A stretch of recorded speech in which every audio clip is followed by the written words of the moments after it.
মহাশয় দীপায়ন চক্রবর্তী মহাশয়, আমি ওনাকে অনুরোধ করব স্মৃতিচারণের মাধ্যমে আমাদের অতি প্রিয় হৃদয়ের মণি দেবেন্দ্রকে শ্রদ্ধাঞ্জলি নিবেদন করার জন্য।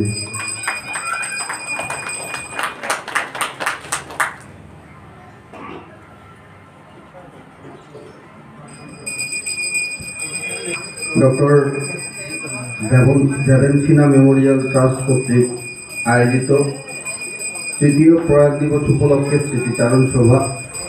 এই সভায় মঞ্চে উপস্থিত রয়েছেন আমাদের সকলের অভিভাবক, সম্মানের প্রাক্তন প্রেসিডেন্ট সংস্কৃতি পরিষদ মহাসভা যোগেন্দ্র কুমার সিনহা মহাশয়। উপস্থিত রয়েছেন এই ট্রাস্টের যিনি চেয়ারপারসন আমাদের পদ্মজা সিনহা মহোদয়া। উপস্থিত আছেন বিষ্ণুপ্রিয়া মণিপুরী মহাসভা যিনি সম্মানের সভাপতি নিখিল বিষ্ণুপ্রিয়া মণিপুরী সভা। প্রাক্তন জেডপিসি রামকৃষ্ণ সিনহা মহাশয়। উপস্থিত রয়েছেন Bhupendra Sinha former president state committee Mahasabha. উপস্থিত আছেন Gobinda Rajkumar working president central committee Mahasabha. উপস্থিত আছেন স্বপন দা সেক্রেটারি জেনারেল মহাসভার। উপস্থিত রয়েছেন জিতেন্দ্র কুমার সিনহা প্রেসিডেন্ট সাহিত্য পরিষদ সেন্ট্রাল কমিটি। উপস্থিত আছেন Uday Singh former secretary general Mahasabha. উপস্থিত আছেন Sushanta Singh former general secretary central committee.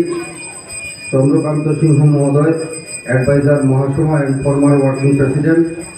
উপস্থিত আছেন Rajkumar Radhamohan Singh president Manipuri state committee Mahasabha. পুরদেশী গিরিজিতানি হাফিজের মরহুম। আমরা আজকে প্রয়াত দেবেন সিনহা মহাশয়ের যে স্মৃতিচারণ সভা, এই স্মৃতিচারণ সভায় সকলের স্মৃতিচারণ করছি। যার জন্ম 8 অগাস্ট 1951 ইংরেজিতে হয়েছিল। তখন আমরা জানতাম না যে ব্যক্তি তার সমাজে একটা পরিচয় হবে, আর শুধু এই পরিচয় তার জন্য না, তার যে আত্মীয় স্বজন তার জন্য না, গোটা অঞ্চলের মানুষের জন্য কাজ করার মতো একজন ব্যক্তি আত্মপ্রকাশ ঘটবে, সেটা তখন আমরা ভাবিনি। পরবর্তীকালে আমরা লক্ষ্য করেছি যে ডক্টর দেবেন সিনহা মহোদয় শুধু মণিপুরী সমাজ না, যেটা আমাদের স্বপন সিনহা মহাশয় বলে গেছেন, যে উনি এত অঞ্চলের বরাকের যারা রোগীরা ছিলেন, এই রোগীদের কাছে বা রোগীদের যারা আত্মীয় স্বজনদের কাছে উনি একজন ভগবান স্বরূপ ছিলেন।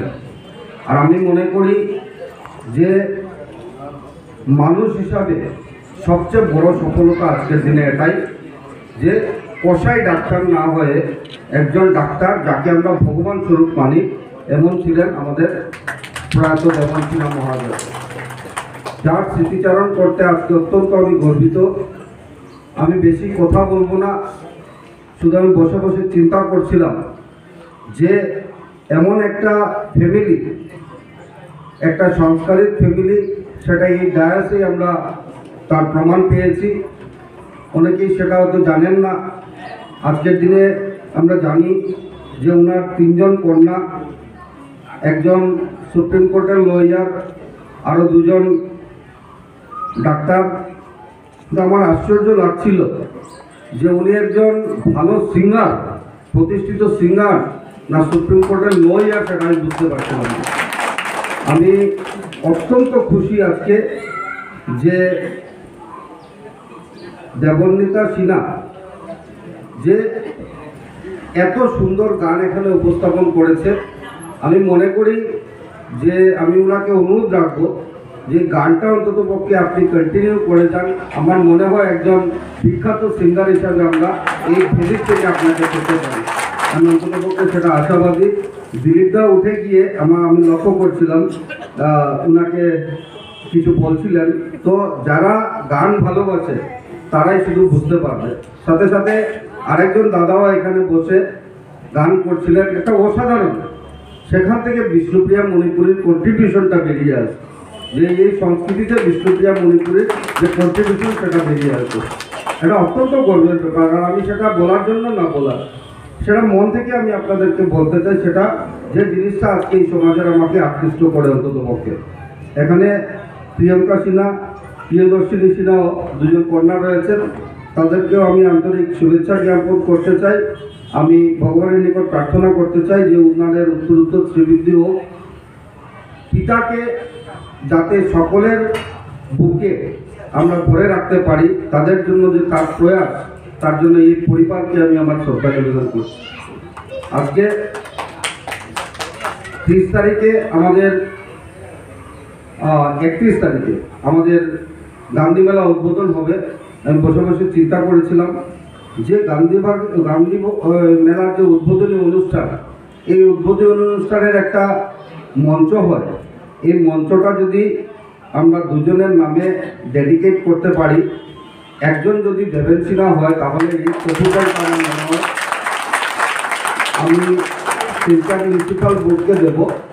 এবার যাতে অন্তত পক্ষে এই ডায়াসটা প্রয়াত দেবেন সিনহা বা অন্য আরেকজন হতে পারে, তাদের নামে যাতে মঞ্চটা হয়, আজকেই আমি এই প্রপোজালটা শিলচর মিউনিসিপ্যাল বোর্ডে দেব। আর সাথে সাথে রামকৃষ্ণ সিনহা মহোদয়, যাকে আমি পলিটিক্যাল একজন গার্জিয়ান হিসেবে মানি, ওনার সাথে কথা বলছিলাম যে মহাসভার যে অফিসটা রয়েছে, এই অফিসে যদি ভবিষ্যতে আপনারা মনে করেন, তাহলে প্রয়াত দেবেন সিনহা দেবেন্দ্রার নামে আমরা একটা হল ওনার নামে ডেডিকেট করতে পারি, ওনার নামে যাতে হয় প্রেক্ষাগৃহ, তার জন্য যদি উদ্যোগ নেন মহাসভার সভাপতি, আমি অবশ্যই ওনার পাশে থাকবো। আজকের দিনে আপনাদের কাছে এটা বলছি তার জন্যই, শুধু দেবেন সিনহা না আর দেবেন সিনহার পরিবার না, এমন একজন ব্যক্তিত্বকে সম্মান দেওয়া সেটা সমাজের কাজ। এই দায়বদ্ধতা নিয়ে আজকের দিনে আমি এই কথাগুলো আপনাদের সামনে উপস্থাপন করছি। যাই হোক, আমাদের খুব শুনতে ভালো লেগেছে যে 2003 ইংরেজিতে নিখিল বিষ্ণুপ্রিয়া মণিপুরী বিশ্ব সম্মেলন, এটা অত্যন্ত গর্বের ব্যাপার। বিশ্ব সম্মেলন, আমরা একটা শিলচরব্যাপী সম্মেলন করতে পারি না, সেখানে দাঁড়িয়ে বিশ্ব সম্মেলনের কথা চিন্তা করা, একটা অসাধারণ ব্যক্তিত্ব যদি না হয় তাহলে সেটা সম্ভব না। সেখান থেকেও কিন্তু আজকের দিনে ওনার যে কন্ট্রিবিউশন সেটা বেরিয়ে আছে। আর এই বিশ্ব সম্মেলন হয়েছিল, সেখানে ডেভেলপমেন্ট কাউন্সিলের কথা হয়েছিল, আজকে শুনতে পেরে অত্যন্ত আমি আনন্দিত। ভবিষ্যতে ডেভেলপমেন্ট কাউন্সিল যাতে একটা ভালো জায়গা পায়, সুন্দরভাবে চলে, তার জন্য একজন পাবলিক রিপ্রেজেন্টেটিভ হিসাবে আমার যতটুকু করার প্রয়োজন থাকবে। এখানে ওবিসি মর্যাদার ব্যাপারেও কথা বলা হয়েছে, আপনারা জানেন আমি বিধানসভায় উপস্থাপন করেছিলাম, মাননীয় মুখ্যমন্ত্রী ডক্টর হিমন্ত বিশ্ব শর্মা মহোদয় সেটাকে সেন্ট্রাল পর্যন্ত নিয়ে গেছেন। আমি আশা, আমার বিশ্বাস যে 2026 ইংরেজির আগে একজন পরিক্রমা মুখ্যমন্ত্রী ডক্টর হিমন্ত বিশ্ব শর্মা মহোদয় সে ব্যাপারে নিশ্চিতভাবে সেটা বিষয় বিবেচনা করবেন, এটা আমি বিশ্বাস থেকে বলছি। কারণ তার জন্য বলছি যে গোটা আসামের বিভিন্ন কাস্ট কমিউনিটিকে নিয়ে একসাথে চলার যে মানসিকতা, সেটা আমরা বর্তমানে মুখ্যমন্ত্রী ডক্টর হিমন্ত বিশ্ব শর্মার মাধ্যমে দেখছি, তার জন্য এই কথাগুলো বললাম। যাই হোক, আজকে আমাদের মন্ত্রী মহোদয়ের একটা রিভিউ মিটিং রয়েছে, সেখানে আমাদেরকে যেতে হবে। শুধু একটি কথা বলে আমি কথা শেষ করব যে আমাদের যে সিদ্ধান্তগুলো, এই সিদ্ধান্তগুলোতে যাতে দ্বিমত না হয়, তার জন্য হাইয়েস্ট যেটা বডি, সেই বডিতে ডিসকাশনের আগে ছোট ছোট যে সংস্থাগুলো রয়েছে, এই সংস্থাগুলোর থেকে কথাবার্তা বলে যদি ফাইনালি এটা যেটা হাইয়েস্ট বডি সেটাতে আমরা নিয়ে আসি, তাহলে কিন্তু সিদ্ধান্তের দ্বিমত হওয়ার কোনো আমি আশা দেখি না। তাই এইভাবে যদি করি তাহলে আমার মনে হয় এই সিদ্ধান্ত একটা সমাজের সিদ্ধান্ত হবে। আর আজকের দিনে সম্মানের প্রধানমন্ত্রী নরেন্দ্র মোদীজি বা আসাম রাজ্যে মাননীয় মুখ্যমন্ত্রী ডক্টর হিমন্ত বিশ্ব শর্মা মহোদয় গোটা ভারতবর্ষকে একই মন্ত্রে এগিয়ে নিয়ে যাচ্ছেন যে সবকা সাথ সবকা বিকাশ।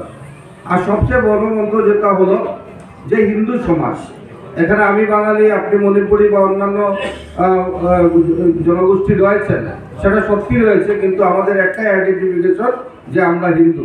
আর এই হিন্দু হিসাবে যদি আমরা বসবাস করতে পারি, আর হিন্দু একটা কমিউনিটির নাম শুধু না, হিন্দু একটা কালচারের নাম, এটাকে মেনে নিয়ে যদি আমরা এই হিন্দু সংস্কৃতিকে রক্ষা করতে পারি, তাহলে ভারতবর্ষ বাঁচবে।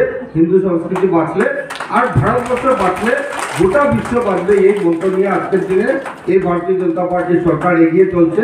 তা আমার মনে হয় আমাদের ডেভেলপমেন্ট যে কাউন্সিলগুলো রয়েছে বা মহাসভাগুলো রয়েছে, তাদের যে আমাদের যে দুঃখ দুর্দশার কথা রয়েছে, এই কথাগুলো এই মহাসভা বা কাউন্সিলের মাধ্যমে আমরা সরকার পর্যন্ত নিয়ে যাব। কিন্তু সামগ্রিকভাবে যাতে আমরা হিন্দু সমাজ হিসাবে, একটা সুসংগঠিত সমাজ হিসাবে আমরা দেশমাতৃকার সেবায় যাতে লাগতে পারি, তার জন্য এই আহ্বান আমি রাখলাম। আর আমি মনে করি যারা আমরা সামাজিকভাবে আমাদের জন্মের সাথে সাথে আমাদের নিজের দায়বদ্ধতা দেশের প্রতি আছে, এটা মনে করে যে দেশের কল্যাণে যেভাবে আমরা যদি কাজ করতে পারি, তাহলে আমার মনে হয় আমাদের মানব জীবন সেটা সার্থক হবে, যেটা প্রয়াত দেবেন সিনহা মহোদয় করে গেছেন। যার জন্য দেবেন সিনহা মহোদয় এখানে উল্লেখ করা হয়েছে, কিছু লোক চলে যান পৃথিবী ছেড়ে, অনেকেই জানেন না কে গেছেন, কিন্তু কিছু লোক চলে যাওয়ার পর তার বছরের পর বছর স্মৃতিচারণ হয়, সেখানেই কিন্তু আজকে সফলতা হয় একজন মানব জীবনের। এটাই সবচেয়ে বড় সফলতা, সবচেয়ে বড় পাওনা।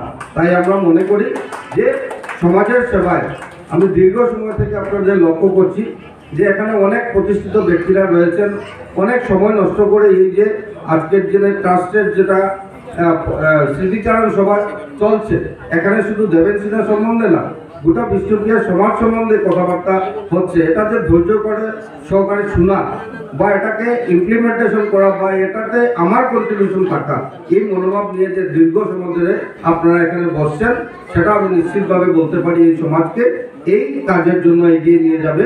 তার জন্য আপনাদের সকলের প্রতি শ্রদ্ধা নিবেদন করছি। আগামী দিনে সবসময় একজন বিধায়ক হিসাবে আপনাদের পাশে থাকবো, এই অঙ্গীকার করে আমার বক্তব্য আমি শেষ করছি।